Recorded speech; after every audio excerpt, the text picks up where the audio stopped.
Print ও electronic media প্রিয় সাংবাদিকবৃন্দ, আসসালামু আলাইকুম। সংবাদ সম্মেলন লিখিত বক্তব্য পাঠ করে দিচ্ছি আমি মোহাম্মদ নুমান আহমদ, সাং জাগিরালা, ডাক ফরগনা বাজার, ১ নং লামাহাজি ইউনিয়ন, থানা বিশ্বনাথ, জেলা সিলেট।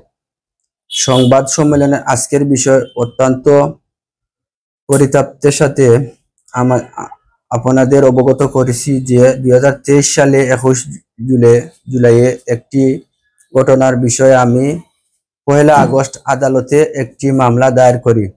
আমার প্রতিপক্ষ প্রতিবেশী সুজন আহমদ সাং জাগিরালা 6 জনকে অভিযুক্ত করে উক্ত মামলাটি দায়ের করেছি। উক্ত মামলা আদালতে চলমান রয়েছে। বিগত 16 জুন উক্ত মামলার ধার্য তারিখ নির্ধারণ ছিল।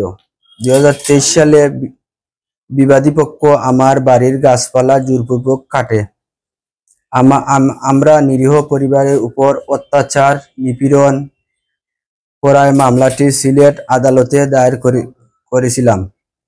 বিবাদী পক্ষ অত্যন্ত খারাপ প্রকৃতির, দাঙ্গাবাজ এবং প্রভাবশালী হওয়ায় মামলা করার পর থেকে তারা আমাদেরকে নিয়মিত মামলা তুলে নেওয়ার হুমকি, মারধর করার বিভিন্ন হুমকি দামকি দেখিয়ে আসছে। সর্বশেষ মামলার প্রত্যাহার না করলে গত 14 জুন বিবাদীগণ আমাকে, আমার স্ত্রীকে, ছেলেকে আমার নিজ বাড়িতে হত্যার উদ্দেশ্যে সংঘবদ্ধভাবে মারধর করতে আসে। এ সময় তারা সংঘবদ্ধ থাকায়, একাধিক লোক থাকায় আমরা প্রতিহত করতে পারি নাই। তারা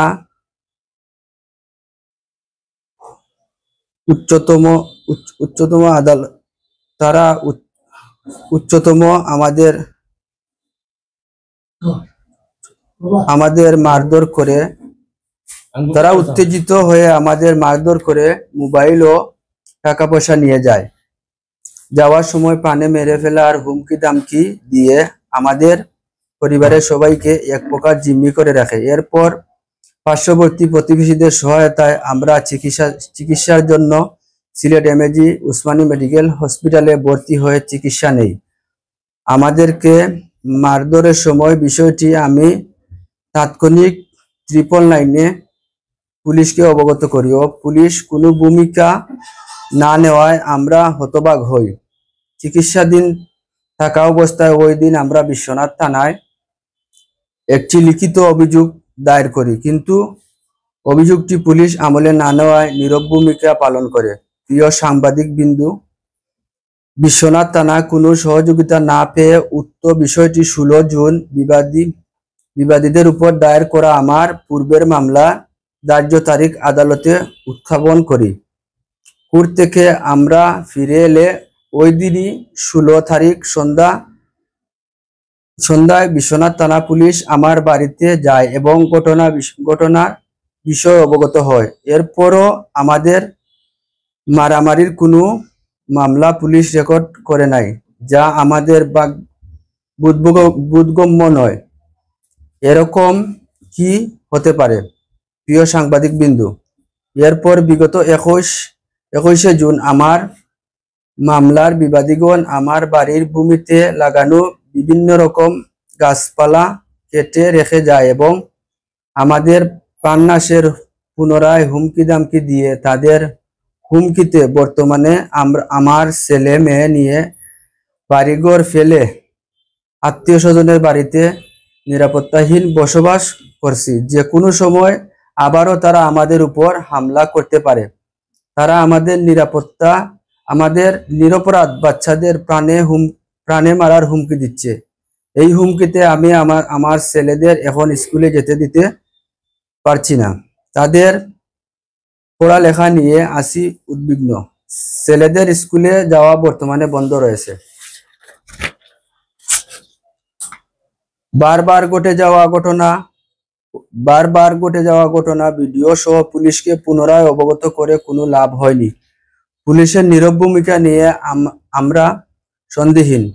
বিচারের জায়গায় এমন নীরবতা যদি থাকে তাহলে আমাদের জানমালের নিরাপত্তা পাবো কার কাছে? প্রিয় সাংবাদিক বিন্দু, আপনাদের মাধ্যমে আমার বিষয়টা জাতির সামনে এবং প্রশাসনের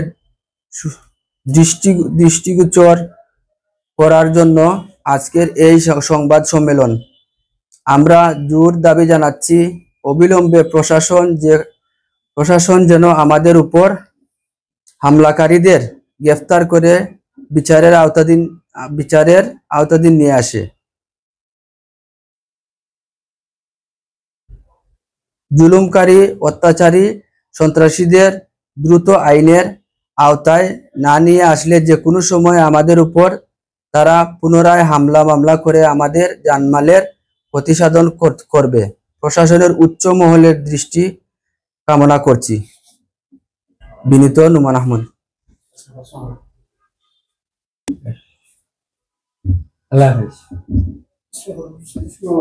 আমরা জানতে চাচ্ছি যে আপনাদের উপরে যে এই হামলা হয়েছিল, তারপর 999 কল দিলেন, পুলিশ বারবার মানে এখানে গিয়ে আপনাদের বিষয়ে ঠিক তদন্ত করেছিল নাকি উনারা অন্য কারণে গিয়েছিল?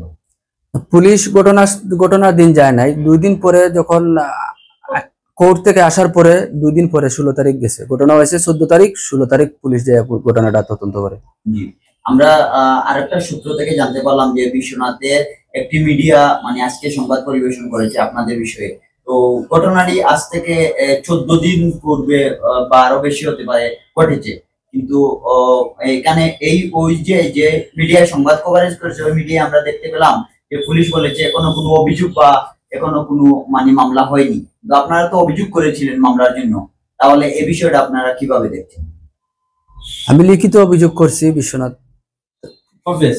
আমার কাছে লিখিত অভিযোগটাও রয়েছে। জি জি, তাহলে পুলিশ কেন অস্বীকার করছে যে তারা এখনো কোনো অভিযোগ পায়নি? এই বিষয়ে আপনার মতামত কি?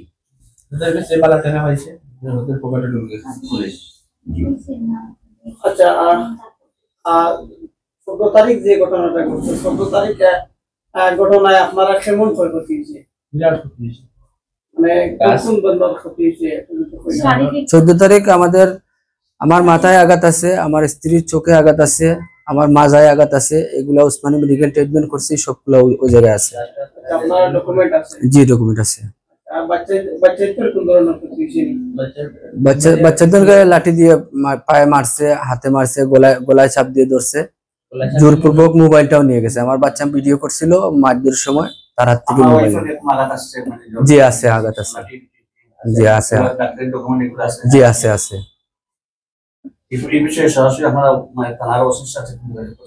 জি, ওসি স্যার বলছে অনিক স্যার যে তার অভিযোগটা তুমি নেও না কেন।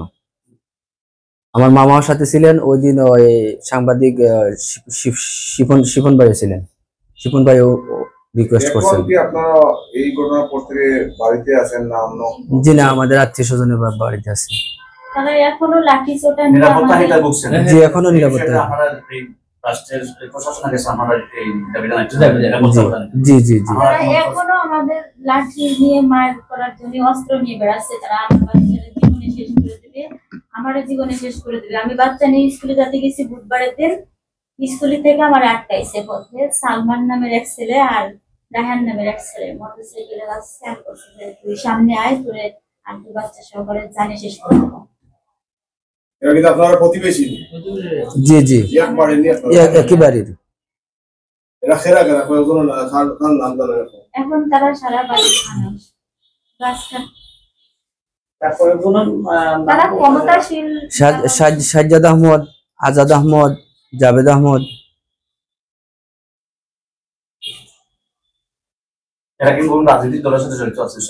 জি জি, তাদের কথা কি বলবো? তারা যখন বিএনপির সাথে সম্পৃক্ত আছে, তখন আমলিক সরকারের হয়ে যায়। যখন বিএনপি সরকার ক্ষমতায় আসে তখন তারা বিএনপি সরকারের ক্ষমতায় হয়ে যায়। এখন বিএনপি সরকারই আছে। জি জি, এখন বিএনপি সরকার আছে বলে তারা আমাদের প্রাণী মেরে। তাদের একটা বাহিনী আছে, এই বাহিনীদের কাছ থেকে আমাদেরকে একটু রেহাই দেন আপনাদের মাধ্যমে। 2023 সালে প্রথম কোন ঘটনা থেকে এটা শুনতে পাবেন? ওই গাছ কাটা থেকে। গাছটা কি আপনার জায়গা? জি জি, আমার। তারা কাটতে গেছিল, আমার হাজবেন্ড নিষেধ করছে। তখন আমার হাজবেন্ডে কইছে তোরে অনেক সম্মান দেখাইছে, আর কোনো সম্মান নাই। তাই কে তার মাথায় দাদি খুব মারছে। ওদের একটা আপনারা গাছ কাটতে গেলে তাদের আপত্তি। তারা কাটে ফেলতে, আমরা গিয়ে বাধা দিলেই আমাদেরকে মারধর করে। এখন গাছ একদম সারা ফসলের গাছ সারা কাইলে সব- শেষ করে দিছে, বাড়ি কোনো গাছ নাই। এখানে যে বাহিনীর প্রধান হলো রফিক মেম্বার নামে একটা সাবেক মেম্বার, এটা হলো কোটবাজার। ধন্যবাদ, ধন্যবাদ ভাইয়া, শেষ করি। আপনাকে ধন্যবাদ। আপনাদেরকে অসংখ্য ধন্যবাদ। আমার বাচ্চাদের নিরাপদ দেওয়ার জন্য। আপনাদের মাধ্যমে যাতে নিরাপদ আশ্রয় থাকতে পারি এই আশা ব্যক্ত করে আজকের সংবাদ সম্মেলন সংক্ষিপ্ত করলাম। আসসালামু আলাইকুম।